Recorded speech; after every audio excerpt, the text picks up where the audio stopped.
여기 아주 온갖 맛집들이 다 모여 있더라고요. 우리가 흔히 얘기하는 이 골목길 같은 공간들이 대부분 다 테이블 놓고서 앉아서 즐길 수 있는 공간으로 돼 있으니까 거기서 느끼는 도시의 풍경이나 이런 느낌들이 정말 좋네요. 뒤쪽으로는 아크로폴리스가 보이고 앞으로는 아테네 전경이 쫙 보여요. 여기에 오시면은 옥상을 꼭 오시기 바랍니다.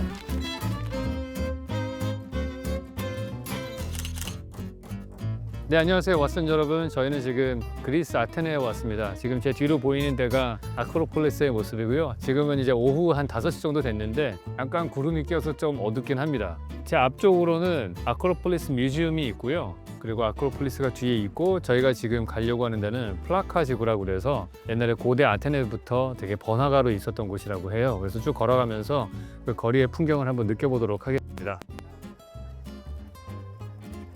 지금 저희 아까 점심은 아고라에서 먹었거든요. 근데 그 아고라 주변에도 되게 오픈 스페이스 옆으로 쫙 그 경계부에 카페들이 많았는데, 여기도 보시면은 이 아크로폴리스 보이는 쪽으로 뭐 카페들이 쫙 배치가 돼 있고요. 되게 좁네요. 보행 전용으로 돼 있고. 근데 아테네는 워낙에 햇빛이 강하니까 뭐 주택이건 가게건 어닝이 엄청나게 길게 나와 있어요. 그래서 비가 와도 뭐 이쪽으로 걸으면 되겠네요. 아케이드처럼. 이 아크로폴리스를 중심으로 해서 여기가 플라카 지구가 있고요. 저쪽 반대쪽으로 아고라가 있거든요. 그러니까 시장이 있어요. 그래서 가운데에다가 신전 건축을 사이에 두고 주변부로 이렇게 사람들이 생활하는데 중심가가 형성이 돼 있다고 볼 수 있을 것 같아요. 이 밑에 가서 비 피할까? 잠깐. 소나기는 피해야 될 것 같은. 이거 안 피했으면 큰일 날 뻔했어. 황새우나 소나기인도? 이 정도면은? 와, 바닥에 핫도가 없어. 또 왜 두바이가 옛날에 침수됐다고 그러잖아. 핫도가 없어가지고. 그냥 홍수 금방 나겠는데? 비가 많이 오는 관계로 저희는 다시 박물관으로 가서 먼저 보고요. 그리고 이 플라카 지구는 다시 오도록 하겠습니다. 이 길에 지금 하수도 요거 딱 요 2개밖에 없는 것 같은데요? 다 일로 들어가는데? 네, 지금 저희는 아크로폴리스 뮤지엄 앞에 와 있는데요. 이거를 설계하신 분은 베르나르 춤이라고 해서 예전에 제가 대학교 다니던 시절에 컬럼비아 대학교에 학장을 하시던 분이에요.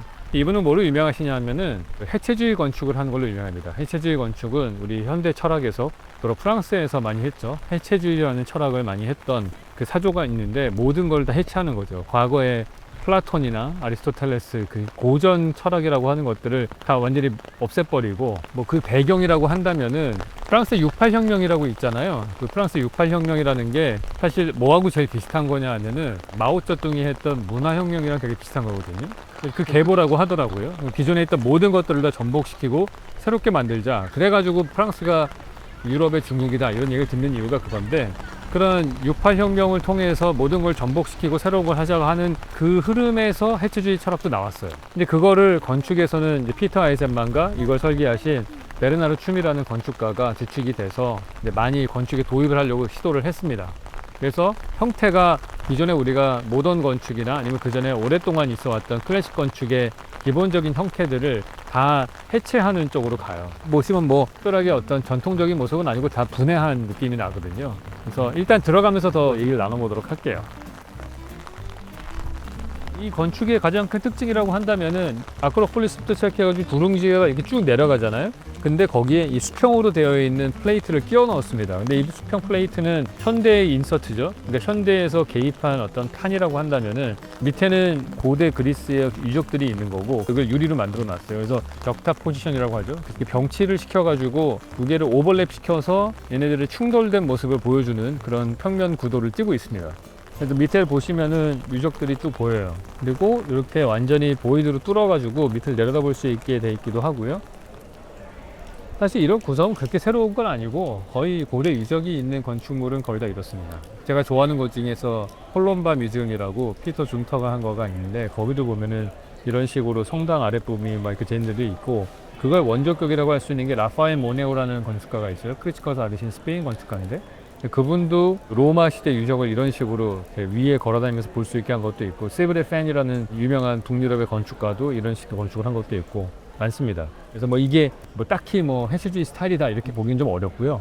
그러니까 우리가 한번 여기서 파악을 해보면은 지금 저희가 있는 게 1층이라 치고 2층이 있다고 하고 3층이 있고 4층이 있다고 생각을 해보세요. 그러면은 각 층의 모양들이 지금 다 다르잖아요. 근데 동일하게 그게 이렇게 오버랩 돼서 되어 있어요.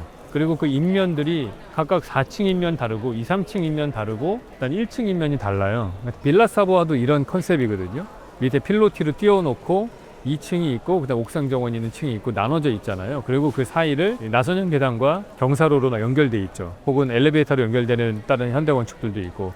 그게 이제 모던 건축의 아주 기본적인 평면도인데 여기 같은 경우에는 그 각각의 자유로운 평면도들이 모양이 막 다 다르게 돼서 그걸 오버랩을 시켜놓은 거죠. 그럼 지하 1층에 저런 고대 유적부터 시작해서 1층에 저희가 지금 밟고 있는 이 그라운드 레벨, 그 다음에 계속해서 쌓여있는 것들이 각각 다른 평면도가 돼서 이렇게 오버랩 돼 있어요. 그래서 안에는 아직 안 들어가 봤는데 뭐 느낌이 좀 다를 것 같아요. 왜냐하면 저렇게 1층으로 저렇게 되어 있는 인면, 콘크리트 그리드로 되어 있는 저런 약간 서양 전통 건축이죠. 세로로 된 창문이잖아요.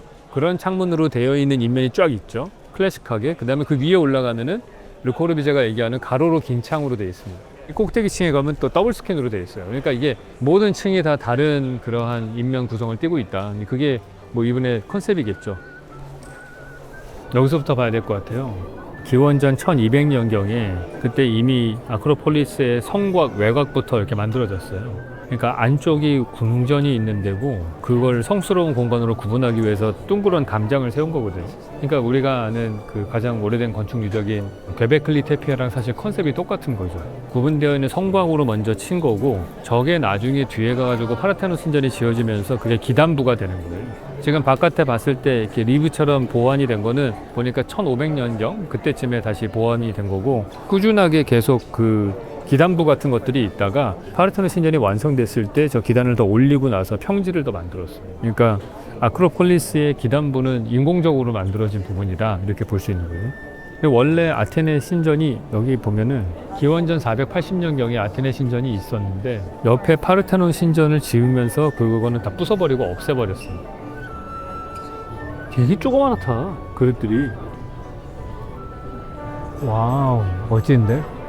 아니 저기 그 되게 유명한 네덜란드에 램코라스가 설계한 박물관에도 이렇게 돼 있거든요. 철망처럼 돼가지고 사람들이 이렇게 밟은 게 다 보여. 되게 멋있는데요 이 컨셉이. 바닥을 계속 투명하게 만들어서 그래서 모든 층이 막 중첩되게 만들었잖아요. 지하 1층, 1층, 뭐 아까 4층 막 이렇게 다 아주 그냥 보물들이 널려있는 너무 흔하네. 이 박물관은 안에서 보는 거보다 더 멋있는데? 여기 너무 예쁘다. 건축가들이 이거를 되게 신경을 많이 쓰거든요. 근데 가급적이면은 이게 하나의 가로로 긴 창으로 보이고 싶을 거 아니에요? 근데 그런데 중간중간에 윈도우 프레임이 들어가면 안 되니까 이거를 글라스 리브를 넣어가지고 이렇게 처리를 하거든요. 그러면은 창틀은 훨씬 더 얇게 만들 수 있고 쭉 연결돼서 투명하게 보이게 하는 거예요. 우리가 요번에 경주에다 미술관을 하나 짓는데 그 앞에 능이 있어요. 가로로 긴 창으로 보여야 돼서 우리도 똑같이 이렇게 글라스 리브를 하거든요. 하얏트 호텔 로비도 그렇게 돼 있고. 그래서 같이 보니까 멋있다. 아 이게 테라스인가 봐. 이 테라스에 나가가지고 파르테논 신전 보라고. 아까 우리 들어올 때 이게 캐노피로 돼 있었던 데가. 저기 나가볼까요?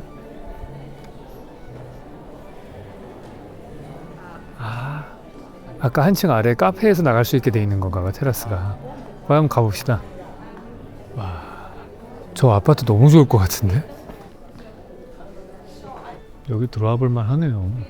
밖에서는 뭐야 그랬는데 다른 박물관하고 이 박물관의 가장 큰 차이점은 뭐냐면은 인면을 엄청 투명하게 만들었잖아요. 2층, 3층, 4층 다 투명하게 만들어서 주변에 있는 아테네를 백그라운드로 쓰게 하는 거예요. 그러니까 서양 건축에서 잘 안 쓰는 그런 스타일이잖아요. 안에서 밖을 보는 거를 극대화시켜서 하는. 아까도 보면은 그런 조각품들을 배경으로 파르테논 신전, 아크로폴리스가 딱 보이게 한다든지 비만 안 맞게 딱 실내에다 가둬놓고 바깥의 배경은 아크로폴리스를 보면서 원래의 조각품을 감상할 수 있게. 그리고 아마 이것도 자연 채광일 것 같은데 이런 부조 작품들은 예전에 햇빛이 위에서 떨어지면서 그림자가 있으면서 자연 채광에서 봤던 거니까 그거를 그대로 유지를 해서 이렇게 세팅을 해놓은 것도 좋고 멋있네. 이거 아주 기가 막힌 것 같아. 지붕이 삼각형이라고 했잖아요. 그래서 페디먼트가 삼각형이니까 제일 가운데가 높고 점점 낮아지는데 거의 르코르비제 모듈러처럼 서 있는 사람부터 비스듬히 누워 있는 사람까지 쫙 이렇게 높이를 다르게 해가지고 아마 아테네하고 포세이돈인가 본데 프로포션이 아주 예술이네요. 그러니까 인체에 대한 완전한 이해가 있어야지만 하는 거는.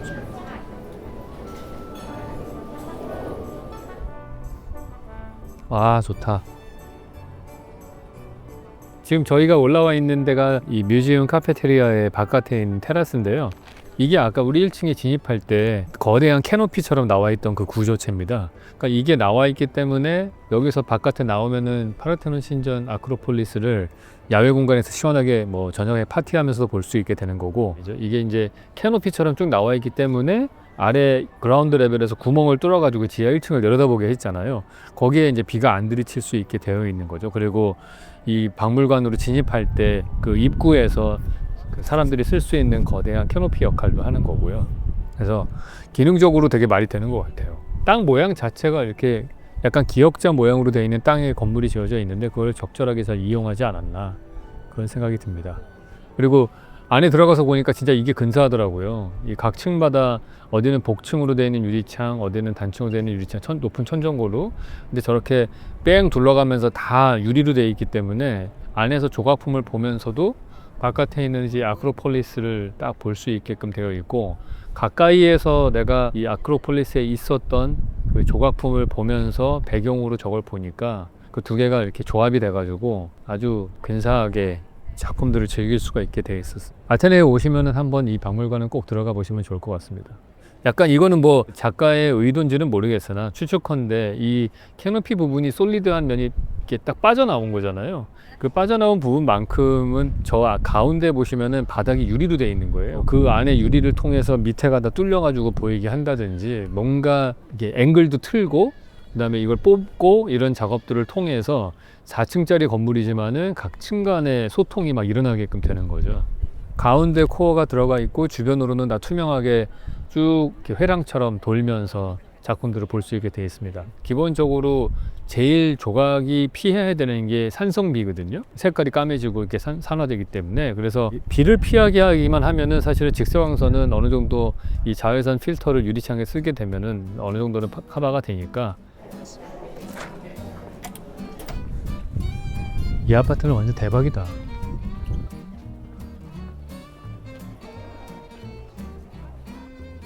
그러니까 우리나라로 치면 강북에 북촌 이런 데 있는 집터들인가 봐. 옛날 마을. 와, 멋있네. 근사한데?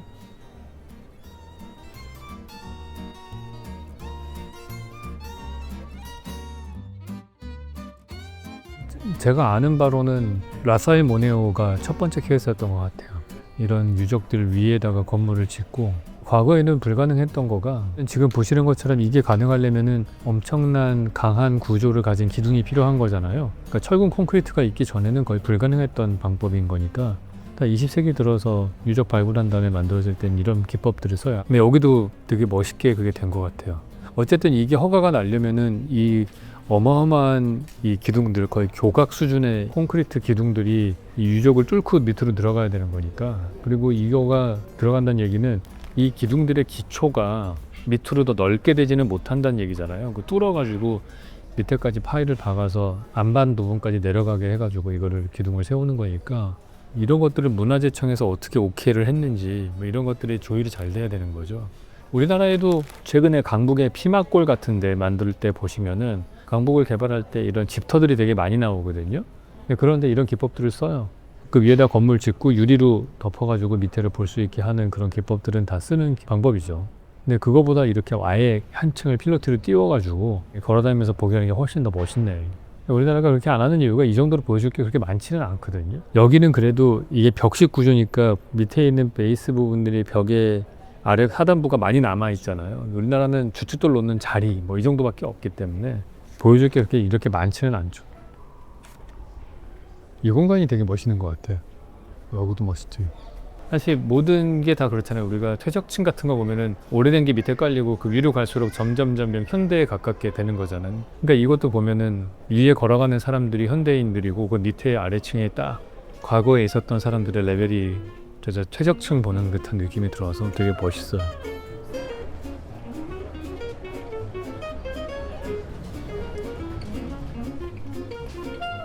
아, 이게 완전 물 청소 깨끗이 된 길을 걷는 그런 거네. 와, 예쁘다 이게. 오, 여기서 저녁 먹으면 좋겠는데?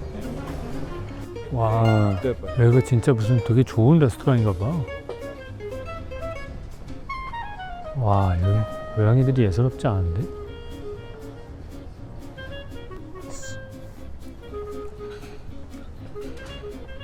왜 고양이 저렇게 많아? 고양이 천국인데 여기? 여기 느낌이 약간 한남동 같지 않아? 조용한 주택가 있고 그 밑으로 이태원 같은 쫙 먹자 막 그런 거리들이 있고. 여기 그냥 해방촌인데? 계속 계단으로 그냥. 아, 여기 사는 사람들 장 봐가지고 집에 어떻게 들어가냐. 와, 옛날 사람들 이거 자기네들 마실 물도 다 기어서 올라갔을 거 아니야 이거. 야, 거기 같아. 신림동 성곽길 유적지 뒤에 있고 엄청 언덕길에 저소득층 주택가 쫙 있고 막 그런 느낌인데. 근데 이거 막 엄청나게 높은 산맥으로 막혀 있잖아요. 거의 대구 같아.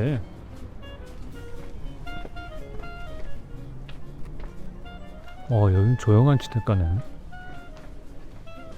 야, 아크로폴리스 바로 미치면 뭔가 대단한 살기 좋은 데일 것 같았는데 치안이 안 좋은가? 와, 완전 이런 데 어떻게 찾았어? 와, 완전 미로인데? 완전 여기 낙서 엄청난데? 벽화 낙서가?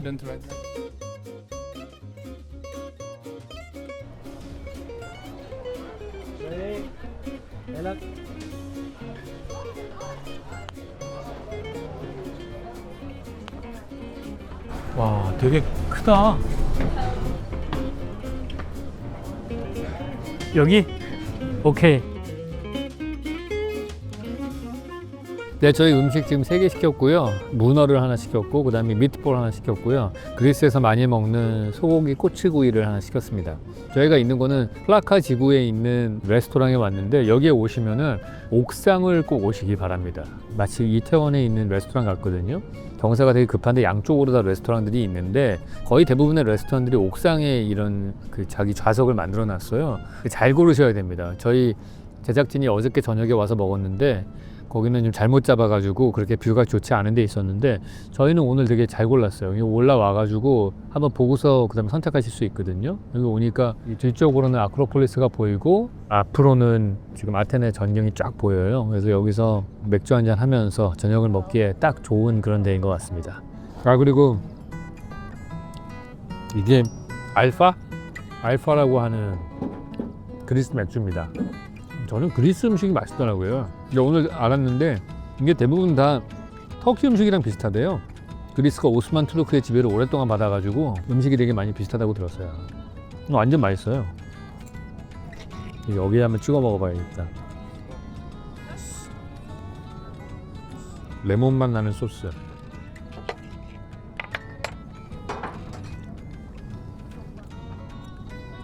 다 맛있어. 네, 저희 지금 아크로폴리스 밑에 있는 플라카 지구에 와 있는데요. 보시는 것처럼 식당들이 엄청나게 많은 그런 곳입니다. 저희가 한번 쭉 가면서 보도록 하겠습니다. 여기 아주 온갖 맛집들이 다 모여 있더라고요.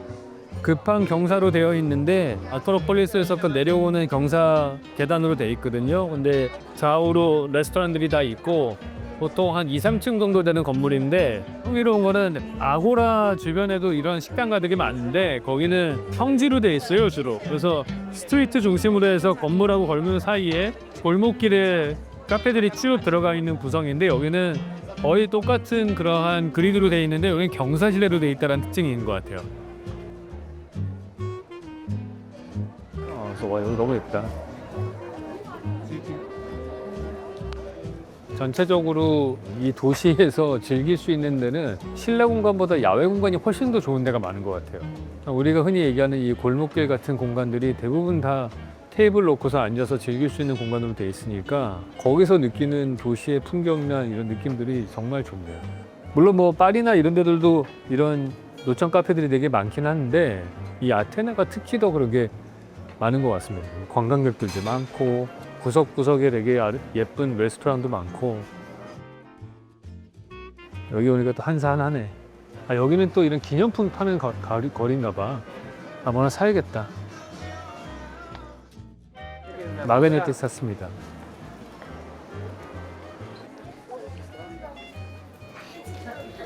어떻게 쓰는 거야 이거? 이렇게 쓰는 건가?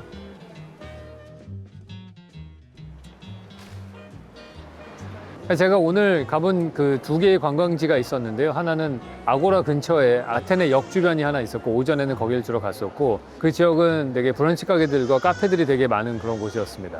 또 한 군데가 저녁 시간에 와봤던 이 플라카 지역이에요. 여기는 좋은 저녁 먹을 만한 식당들이 되게 많고 기념품 가게들이 많은 곳이었어요. 두 지역 다 공통적으로 관광객들만 많이 가는 그런 지역처럼 느껴졌습니다. 우리나라로 치면 약간 명동 같은 느낌이었다고 볼 수 있을 것 같아요. 그 이유가 아무래도 아테네까지 오시는 관광객들은 다 무조건 아크로폴리스를 보러 올 것이고 두 지역이 이제 관광객들이 많이 가는 곳인데 오늘 제가 건축적으로 흥미로웠던 부분은 아크로폴리스는 되게 높은 지대에 있고 이 플라카 지역은 경사로가 급하게 떨어지다가 점점 완만해지다가 평지로 바뀌는 그런 지역입니다. 꼭대기에 있는 게 파르테논 신전이 있는 아크로폴리스고요. 밑으로 내려오면 있는 데가 딱 그 제우스 신전이 있는 데거든요. 그러니까 그 두 개의 신전 사이 지역이 플라카 지역이에요. 제일 중요한 신전이죠. 파르테논 신전과 제우스 신전 사이의 이 플라카 지역에 경사지에 당연히 많은 관광객들이 모일 테니까 그곳에 기념품 가게와 식당들이 들어가게 되는데 경사가 급한 쪽에 식당가가 많고요. 밑으로 내려오는 평지 지역에는 기념품 가게가 많았습니다. 그러니까 우연히 걷다가 가게에 들어가기 쉬운 곳은 평지 지역이죠. 그래서 평지에 기념품 가게들이 좀 많은 것 같았고요. 식당은 기념품 가게가 다르죠. 기념품 가게는 가서 물건 사고 5분, 10분 만에 나오는 데고 머무는 곳이 아니고요. 지나다니면서 물건을 사야 되는데요. 그러니까 평지에 형성되기가 좋은 거죠. 그런데 반대로 식당이라고 하는 거는 목적성이 있고 앉아서 1시간 정도 앉아서 먹어야 되는데요. 그럼 앉아서 먹었을 때 뭐가 중요합니까? 경치가 중요하죠. 그러니까 옥상이 있는 곳이라든지 아니면은 경사대지여서 앞에 시야가 열려서 뷰가 좋은 그런 곳에 식당이 주로 들어가 있었어요. 그래서 같은 관광객들이 가는 거라고 하더라도 기념품을 파는 것이냐 아니면은 밥을 먹는 것이냐 그거에 따라서 필요한 시간적인 그 길이가 다르고요. 그리고 필요한 공간적인 조건이 달라지기 때문에 식당은 조금 더 경사대지 뷰가 좋은 곳에 기념품 가게는 평지에 있는 거리에 더 많이 생겼다는 걸 볼 수가 있었습니다. 그리고 그거에 맞춰서 조도도 좀 달랐죠. 그 식당가 쪽을 보시면은 그 식당가 쪽은 되게 스팟으로 돼 있는 그러니까 스팟이라 하면은 하나의 조명들이 이렇게 독립적으로 돼 있었어요. 그래서 각각에 모인 사람들이 한 두세 명, 4명 정도 그룹으로 모여서 밥을 먹잖아요. 그러니까 그 사람들이 밥을 먹기에 적당하게 그런 스팟 조명으로 돼 있었다면은 그리고 또 색온도도 되게 따뜻한 느낌이 나서 식욕을 돋구는 쪽으로 그렇게 갔다면 기념품 가게 쪽은 물건의 색깔이 정확하게 보여야 되니까 밝고 조도도 균질하게 되어 있고 색온도도 훨씬 더 차가운 쪽에 가까운 상대적으로는 좀 더 밝은 그런 공간이었습니다. 그래서 기울기와 컨디션도 다르고 그 다음에 조도도 달랐다는 걸 알 수가 있어요.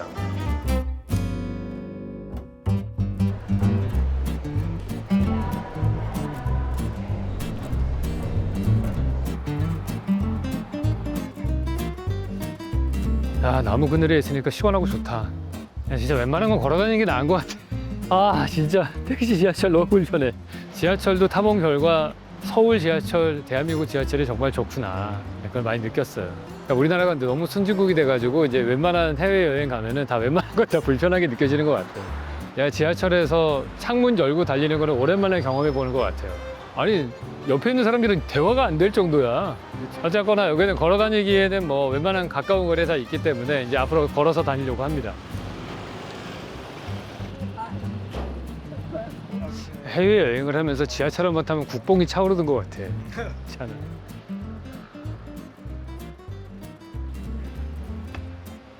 여기 진짜 갈만한 거야 이거? 갈 만큼 좋은 데는 맞아? 지난번에 같이 진짜 개고생해서 올라가는데 별거 없는 그런 거 아니야? 아, 씨. 몇백 계단 더 올라가야 돼.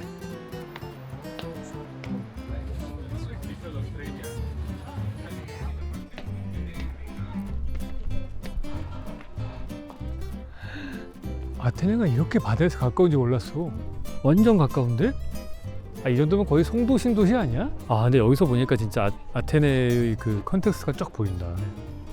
아까 이 올라가서 보니까 정말 몰랐던 사실 하나는 아테네가 정말 바다하고 가깝다라는 거예요. 아테네 시내에서 걸어다닐 때에는 그냥 되게 건조하고 어디 내륙에 있는 도시인 것처럼 느껴지는데 실제로 위에 올라가서 보니까 거의 그리스의 송도다 이렇게 부를 만큼 가까운 것 같아요. 그리고 주변에 저런 높은 산들이 있습니다. 그래서 이 높은 산이 그대로 바다로 급하게 빠져 들어가는 그런 형태를 띠고 있죠. 보통 사람의 생각에 크게 영향을 미치는 것들은 환경이 있잖아요. 근데 환경은 누가 결정하냐면은 지리적 조건들이 결정을 합니다. 결국에는 그 환경 자체가 경제 구조를 만들고요. 그 경제 구조가 사람들의 생각에 영향을 미치고 그렇게 만들어진 사람의 생각이 건축 공간을 만들게 되고요. 그렇게 만들어진 건축 공간이 다시 사람의 생각에 영향을 미칩니다. 그래서 이러한 흐름들을 잘 보여주는 게 저는 아테네라고 생각을 해요. 메소포타미아와 이집트하고 이 그리스 문명하고 가장 다른 점이라고 한다면은 민주주의라고 볼 수 있을 것 같아요. 여기서 물론 민주주의뿐만이 아니고 뭐 여러 가지 철학과 예술도 다 여기서 나왔기 때문에 모든 유럽의 문명들은 자기의 원조를 그리스로 봅니다. 그러면 도대체 왜 그리스가 최초의 민주주의를 만들 수 있었을까 이런 생각을 해볼 수 있는데 이거를 공간적인 걸로 볼 수 있을 것 같아요. 일단은 메소포타미아와 이집트 문명은 한마디로 말해서 농업 경제가 만들어졌기 때문에 농업혁명을 통해서 만들어진 문명이다 이렇게 볼 수 있겠죠. 근데 그 당시에 농업혁명이라고 하는 거는 셜록 홈즈 많이 드신 분은 알겠지만은 도시를 이루어야 되는데 평지여야 되고 농사를 지을 수 있어야 되고 전염병이 없어야 돼요. 결국에는 건조한 기후대에 전염병이 없는 환경에서 관계수로 농법을 통해 가지고 농사를 지을 수 있을 때 그럴 때 여러 가지 소출이 나오고 도시를 만들어 살았을 때에도 사람이 전염병의 피해를 받지 않고 문명을 만들 수가 있었던 거죠. 도시를 형성하면서. 근데 이제 농업 경제는 무슨 문제가 있냐면은 경제의 GDP를 키워나가려면 어떻게 해야 되냐면 영토가 많아야 되고 노동력이 많아야 되죠. 그러면은 이 사람들은 자연스럽게 영토 전쟁을 많이 합니다. 정복하는 전쟁들을. 그래서 주변을 계속해서 확장하는데 평지에서 농사를 짓다 보니까 그 주변 환경들이 대부분 다 크게 어떤 지형적인 장애물들이 없죠. 그래서 영토 확장하기도 좋은 거예요. 그래서 큰 제국을 만들 수가 있습니다. 바퀴가 있고 청동기 문명도 만들어지고 문자가 발명이 되고 그 소출이 많아지고 저장할 수 있게 되니까 사회 구조가 피라미드 구조로 만들어지면서 맨 정점에 왕이 있고 점점 중앙 집중화가 되면서 제국이 만들어지는 거죠. 전차도 만들고 이러면서 전쟁 무기가 발달하니까 전쟁의 그 규모도 커지게 되고 그다음에 세금을 멀리서부터 걷어들일 수도 있고 문자 체계를 통해서 그 세금을 기록할 수가 있게 돼요. 그렇게 되면은 사실상 노예부터 시작해서 맨 위에 귀족과 왕족까지 해가지고 이런 수직적인 피라미드 구조가 만들어지게 되는 게 농업 경제에 기반을 둔 사회의 특징입니다. 근데 그리스는 좀 다릅니다. 왜냐하면 그리스는 일단 건조한 기후들을 좀 벗어나서 위로 올라가요. 과거에 메소포타미아와 이집트가 있었던 곳은 그 위도가 딱 비슷한 건조 기후대에 있게 되잖아요. 북위 32도 정도 되는 것 같아요.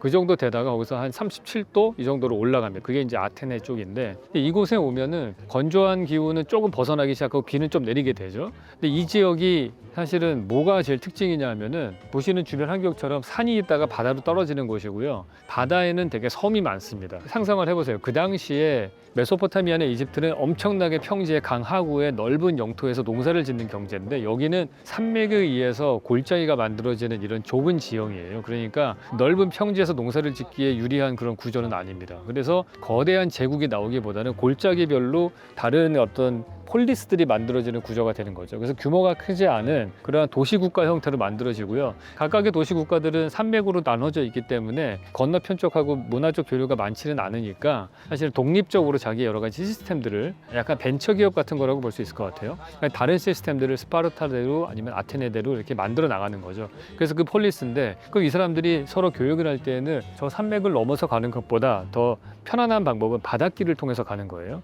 그래서 바다에서 많은 교류들이 이루어지게 됩니다. 근데 그때 이 사람들이 운이 좋았던 건 뭐냐 하면은 그 당시에는 엄청나게 큰 배를 만들 수 있는 때가 아니었어요. 거기다가 삼각도시 만들어지기 전이니까 앞에서 불어오는 바람을 이용해서 계속 전진할 수도 없었죠. 그러니까 뒤에서 불어오는 바람을 이용해서 앞으로 가고 앞에서 바람이 불어오면은 돛을 내리고서 노를 젓는 식으로 가요. 그래서 그리스의 상선들 보면은 밑에 노들이 쭉 있는 그런 구조를 띠고 있습니다. 근데 이제 그런 배를 갖고서 하루에 갈 수 있는 거는 한 100km 남짓하단 말이에요. 그러니까 먼 거리는 못 갑니다. 근데 다행히 그리스 지역 지역은 중간중간에 섬이 있잖아요. 그러니까 그것들을 거쳐서 다른 지역으로 갈 수 있는, 그래서 배를 이용한 상업이 발달하는 것이 되는 거죠. 근데 여기서 이제 특징이 나오는 거예요. 자기네들은 농업으로 모든 걸 소출을 만들 수도 없고 교육을 통해서 만들어야 되는 거고, 그러다 보니까 상업이 점점 발달하는데 운 좋게 섬이 많으니까 작은 배를 갖고선도 먼 거리를 여행을 하면서 서로 무역을 할 수가 있어요. 아테네에서 트로이도 갈 수 있고, 그게 이제 가능한 거는 뭐 산토리니 섬 같은 것들이 중간에 있기 때문인 거죠. 그래서 그게 가능한데 여기서 경제 구조가 어떻게 다르냐면은 아까 말씀드린 이집트나 메소포타미아는 농업 경제이기 때문에 엄청나게 대토지를 갖고 있죠. 대지주들을 갖고 있는 그런 경제 구조. 몇 명의 부자들이 있고 그 밑에 농노 같은 그런 노예같이 일하는 그런 그 농부들이 있는 사회라면은 상업 구조는 큰 땅이라기보다는 작은 규모의 배를 여러 채를 갖고 있게 되죠. 경제 구조로 치면 여기 이 그리스 지역은 약간 중소기업 같은 거예요. 자산을 배를 소유한 사람들이 갖게 되고 배가 크지 않으니까 중소규모의 배를 갖고 있는 어선을 갔던 상선을 갔던 그런 사람들이 많은 다양한 부자들이 나오는 그런 세상이 되는 거고, 반대로 이집트는 거대한 토지를 소유하고 있는 파라오가 엄청난 하나의 부자가 되는 세상이 되는 거예요. 대기업 중심이라고 할 수 있겠죠. 그래서 그런 구조가 달라요. 상업의 기본은 뭡니까? 다른 사람하고 흥정을 해야 되는 거예요. 수평적인 관계에서 흥정을 한단 말이에요. 농업 경제에서는 이집트는 정복을 통해서 상하 구조를 만든다면은 상업은 거래를 통해서 서로 대화하면서 흥정하고 조건을 맞춰 나가는 거기 때문에 이게 민주주의의 시작인 거죠. 사람들이 좀 더 평등한 상태에서 수평적인 관계를 만들 수 있는 그런 구조가 되기 시작을 하는 거예요. 그래서 그리스 문화가 이전에 있었던 메소포타미아나 이집트와는 좀 다른 수평적인 민주주의 문화가 정착이 되기 시작했다, 이렇게 볼 수 있을 것 같아요. 근데 그러면서 나타나는 여러 가지 건축적인 현상들이 나옵니다. 그게 아고라 같은 곳이죠. 아고라 같은 시장들이 만들어지고 시장에서 장사를 할 수 있는 건물들이 만들어지게 되고 상인들이 활발하게 활동을 하는 그런 경제 구조가 만들어지는 거고요. 그리고 또 하나 특징은 이런 어떻게 보면 중산층이라고 할 수 있는 시민들이 많이 만들어지니까 이 사람들이 여흥을 즐길 수 있는 공간들이 필요하죠. 수평적인 관계를 맺을 수 있는 공간들. 그게 바로 원형극장과 올림픽 경기장 같은 것들인 거예요. 왜냐하면은 우리가 기존의 과거의 거대한 그 건축물들은 대부분 다 파라오를 위한 무덤이라든지 아니면 신전 건축, 지구라트 신전 건축 이런 것들이었단 말이에요. 근데 그거는 중앙 집권적인 엄청난 거대 권력, 그게 정치적인 권력이건 아니면 종교의 권력이건 간에 그 구심점을 중심으로 해서 상하 관계로 만들어지는 구조였다면은 조금 더 수평적인 관계에서 사람들을 만날 수 있는 그러한 공간이 만들어지게 되는 거예요. 그게 대표적인 게 원형극장이고 올림픽 경기장 공간입니다. 그럼 뭘 보면 알 수 있냐면은 일단 앉는 자리가 있어요. 의자가 있다는 게 큰 특징인 거예요. 그냥 원형 경기장에는 앉아서 스테이지를 바라보게 되어 있죠. 그래서 그게 왜 만들어졌는지 한번 우리가 상상해 볼 수 있을 것 같아요. 농업경제 시대 때 그 신전 건축을 지을 때 어떻습니까? 메소포타미아의 평야에 권력을 만들려면은 계단을 이용해서 높이를 차이를 둔다고 했잖아요. 예전에 셜록 홈즈에서 계단이라는 편을 얘기한 적이 있는데 그때 최초의 엄청난 발명이다. 계단이 권력을 만드는 방법이다. 첫 번째 권력을 만드는 방법은 괴베클리 테페 같은 벽을 쌓아서 안쪽에 성스러운 공간을 만드는 거고, 두 번째로 만들어진 인간의 그 발명이 계단을 통해서 높이를 만드는 거고, 높이를 통해서 권력의 위계를 만들어내는 게 건축에서 권력을 만드는 방법인데, 그런 걸 통해서 피라미드나 지구라트나 똑같이 높은 건축물을 만들어서 하나의 정점을 만들고 그런 피라미드 구조의 사회 계급을 딱 나타내는 구조로 갔단 말이죠. 그래서 거기서는 사람들은 다 주변에 서가지고 본단 말이에요. 그 올라가는 제사장이나 이런 사람들을. 근데 아테네의 원형극장은 어떠냐? 사람들이 앉아 있습니다. 일반적으로 앉는다는 거는 왕이나 이런 아주 대단한 신분을 가진 사람들만 앉았어요. 옛날 그림들을 보시면은 왕이나 왕비가 앉아 있죠. 파라오도 앉아 있고 부인도 앉아 있고 주변에 신하들은 서 있습니다. 그러니까 엄청나게 지극히 존귀한 사람들만 의자에 앉는 거였어요. 그 사람들은 보통 갈 때도 가마 타고 다니잖아요. 걷지 않고 의자에 앉는단 말이죠. 그러니까 앉는다라는 거는 상당히 권력의 상징이고, 의자 또한 상당한 권력자의 상징적인 그런 물건이었는데 일반 시민들도 앉을 수 있는 의자가 만들어진 게 원형극장의 의자라고 볼 수 있어요. 그래서 거기에 앉아가지고 스테이지를 사람들 내려다보게 되어 있죠. 그거는 제가 디오니소스 극장에 가가지고 좀 더 자세하게 설명을 드릴게요. 그래서 거기에 둘러 앉아서 하나의 연극을 보면서 하나의 이벤트로 사회가 하나의 공동체의 추억을 만들 수 있는 그런 게 원형극장이 되는 거고, 판아테나이쿠스 경기장 같은 경우 우리가 보통 보는 그냥 일반적인 그리스 경기장, 아테네 경기장의 모습이죠. 이렇게 말발굴 모양으로 되어 있어요. 거기는 뭐가 있습니까? 그 그리스 원형극장은 반원형으로 돼가지고 스테이지를 보게 돼 있다면 얘는 마주 보게 돼 있죠. 가운데 경기장을 보고서 서로 마주 보면서 서로 쳐다볼 수 있는 뭐냐면은 제가 흔히 얘기하는 밥상머리 사옥 같은, 그러니까 밥상머리에 앉아 있는 것 같이 서로 마주보면서 하나의 이벤트를 쳐다보면서 공동체 의식을 키울 수 있는 그러한 공간 구조를 갖고 있는 거예요. 거기도 역시 의자가 있죠. 그러니까 시민사회가 만들어졌기 때문에 그런 건축이 나오는 거예요. 과거의 건축물은 엄청난 극소수의 권력자를 위한 공간이었다면은 그리스 시대에 와서는 평범한 중산층 시민들을 위한 건축들이 나오는 게 원형극장과 경기장 건축과 아고라 건축입니다. 그래서 이런 것들이 사회가 얼마나 바뀌었는지가 건축 공간에 그대로 반영이 되는 거고요. 이 상황에서도 아직까지는 그 중간 단계인 게 그 모든 경기장과 이런 것들이 다 어디를 중심으로 움직이냐 하면은 가장 높은 파르테논 신전, 아크로폴리스를 중심으로 해서 배치가 되어 있어요. 제일 아직까지도 종교 권력이 가장 큰 권력이라는 걸 볼 수가 있는 거죠. 그거보다 조금 밑에 원형극장이 있고 그거보다 조금 더 밑에 아고라 광장이 있고 그 옆으로 쭉 가면은 경기장 건축이 있습니다. 그래서 그게 일반적으로 우리는 지금 너무나 당연하게 생각하는 공간 구조지만은 이 그리스 아테네에서부터 시작되는 도시 안에서의 건축의 배치라고 보시면 될 것 같아요.